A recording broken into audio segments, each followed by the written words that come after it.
resigned. You're not backing Boris. Who do you want instead then?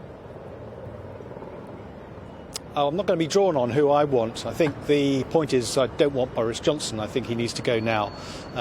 When he does, we will have a leadership contest where the full talent available will be on display. We'll make our choice then. See, Andrew, I've got to be frank with you. I've never really known anything like this. You're all coming together. You're all very, very quick and snappy to say you want Boris out.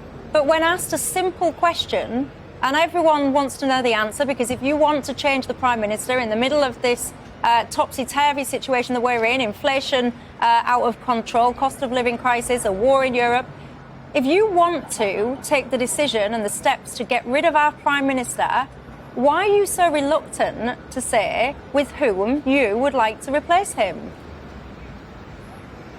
Well, we often change Prime Minister at a time of crisis. Throughout our history, we've done that. We've changed Prime Minister when we've actually been at war, which we're not at the moment. So that really is not an impediment to changing the Prime Minister. But for people like me, and this has been a long burn, we've been increasingly concerned about the behaviour of the Prime Minister, his integrity, his honesty, and the characteristics that have been so painfully displayed over the past several weeks and months now. And it's now come to a head, and now's the time to make a decision on whether we continue with Boris Johnson to the next general election or whether we change our leader. In my view, that's a no-brainer. We have to change, and change now. Yeah, but that's a no-brainer to you, but it also peculiarly seems to be, bizarrely, something that you won't say who you want to have instead. But let's move on from that. Because to many of my viewers, they feel that what's happening now, it's almost people like yourselves putting personal gain, personal vendetta, personal strategies, politics, whatever you want to call it, before the good of the country. Things like what you're just describing there, saying, I want him gone, but I'm not going to tell you who I want to replace him.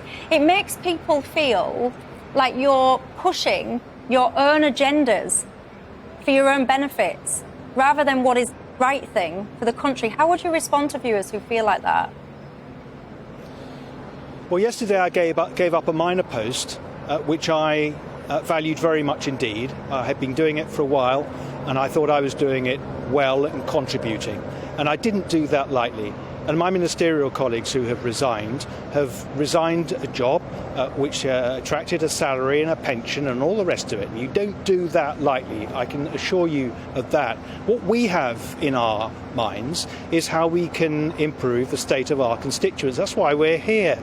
And I'm absolutely gutted that we are spending all our time at the Westminster Village having to obsess about this rather than dealing with things like the cost of living, the energy crisis as best we can, given that it's a global phenomenon, all those issues that are about to hit my constituents like a train. And any other leader, any other political leader throughout our history would have been gone way before now, having taken stock of all those things. Boris hasn't done so. His colleagues are in number 10 right now. I hope they are bringing their wise counsel to bear, and we'll be getting some news shortly.